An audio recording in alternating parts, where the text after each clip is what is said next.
All right, guys, I have a quick video about this FAB Defense top cover. Now, I've had a slight issue with it that I think I've figured out.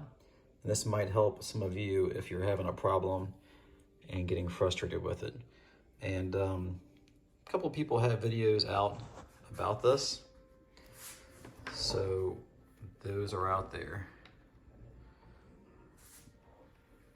But I'm going to talk to you about my experiences and what has happened shooting with it, and then I'll briefly go over my AK. All right, so first thing that kind of sucked. If you put this on the barrel setting,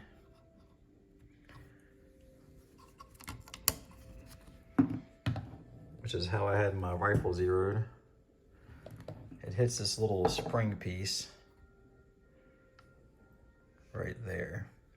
So that kind of sucks. So what I did, oh man, I need a tripod, is instead of kind of messing with it, I moved it to 300. And instead of hitting an inch high at 25, I'm like point of aim, point of impact at 25.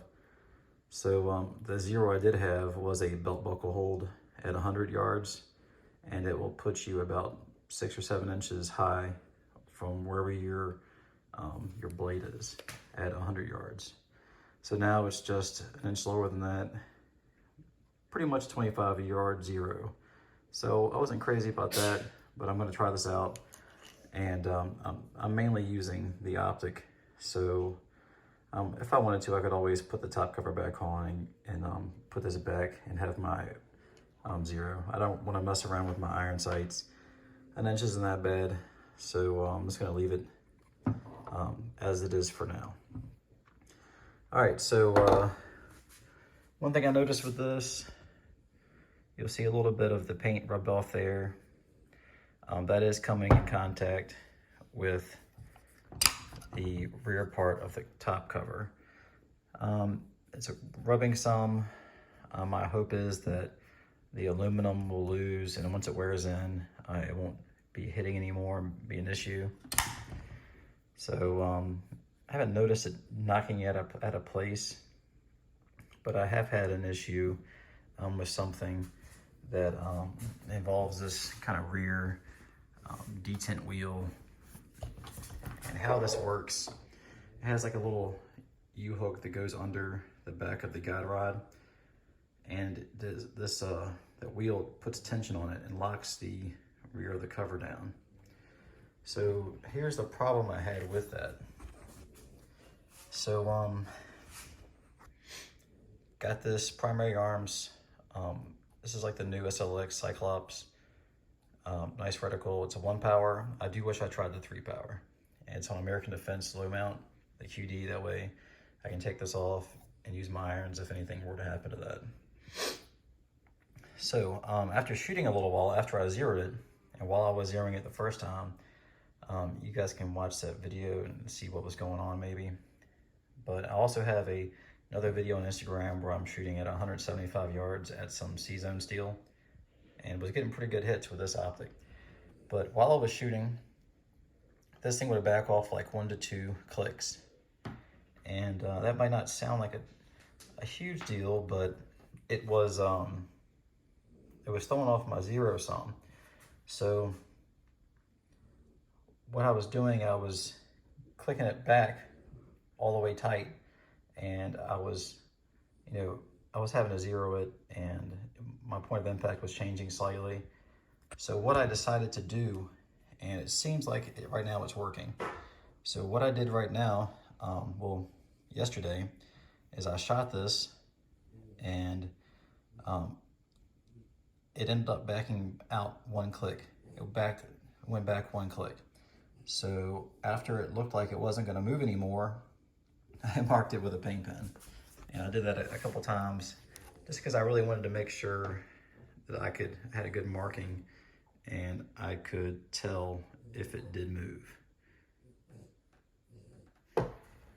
So after I was sure that it was done moving, I re-zeroed it, and it was about 2 inches to the left from where it was zeroed. So then I re-zeroed it with these markings on it, and I shot it some more, and I didn't have the my point of impact did not change after it backed off. So here's my suggestion for using this type of top cover. Tighten it all the way down, as tight as you can, shoot it, allow it to back off where it's gonna kind of settle in. And after that happens, go ahead and mark it with a paint pen, and then zero the gun. And I think after that, there shouldn't be any problems. So that's my strategy for this, and it seems to be working right now. So I will let you guys know if that doesn't work. But okay, so after that, I'm gonna go over this rifle really quick. I have the full length KPYK rail from Ukraine.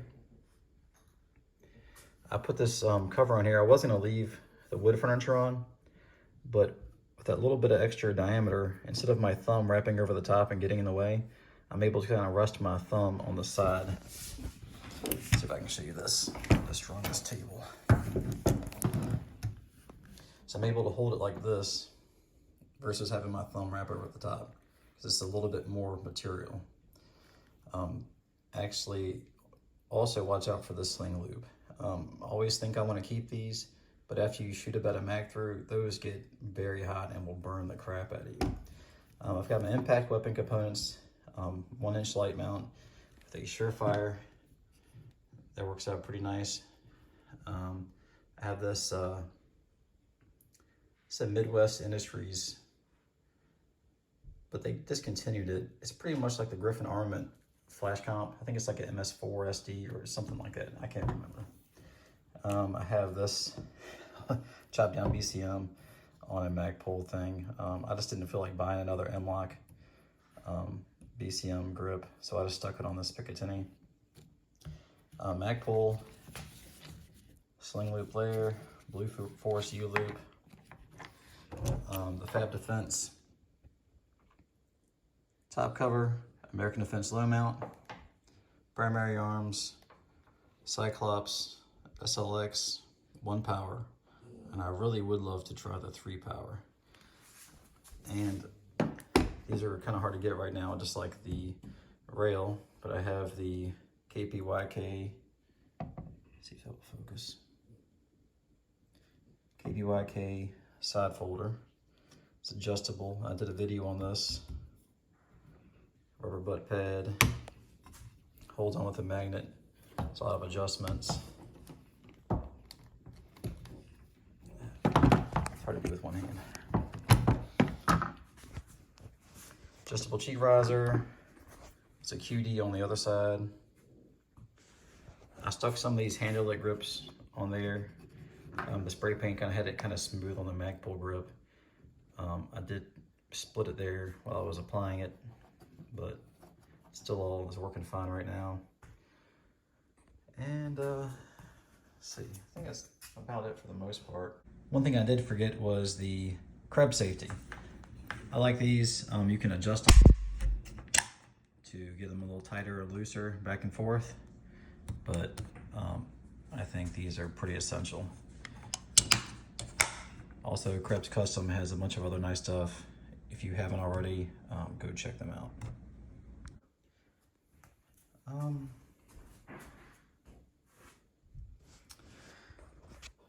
If you guys have any questions, feel free to ask. The gun runs great. This WASR-10, it has a steady ejection pattern to the moon. Liking the setup so far. This folds up nicely. It's adjustable cheek riser if you want that or don't want that. I did a video covering my opinions on side folders, and I do prefer a right side folder to left side. I would rather the QD be on this side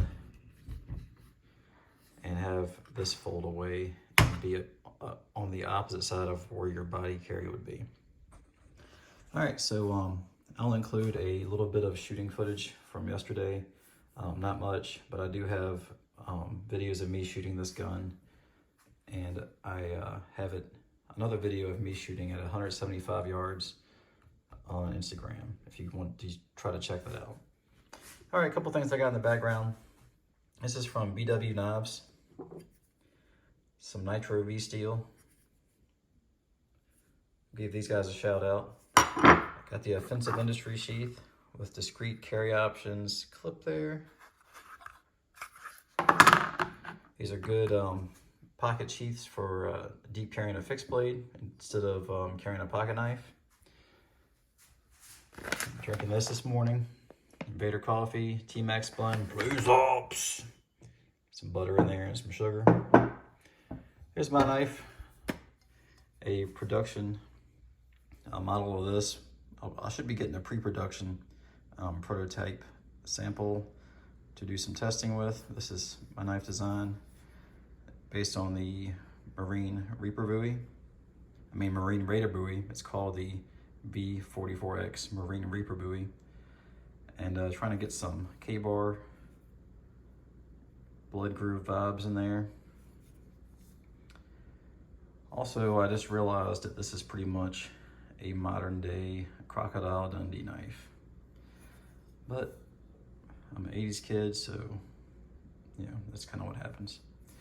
All right, hope you guys have a good one. If you have questions below, give me a little comment down there. And if you were looking for these, I'm sure everybody just saw these on the new T-Rex video, which was a really well done video. But these are available at Legion USA. Guy's in Florida. He's a cool guy. So go check out his website, and you can get some cool AK stuff and a bunch of other knives and things from Ukraine and everything.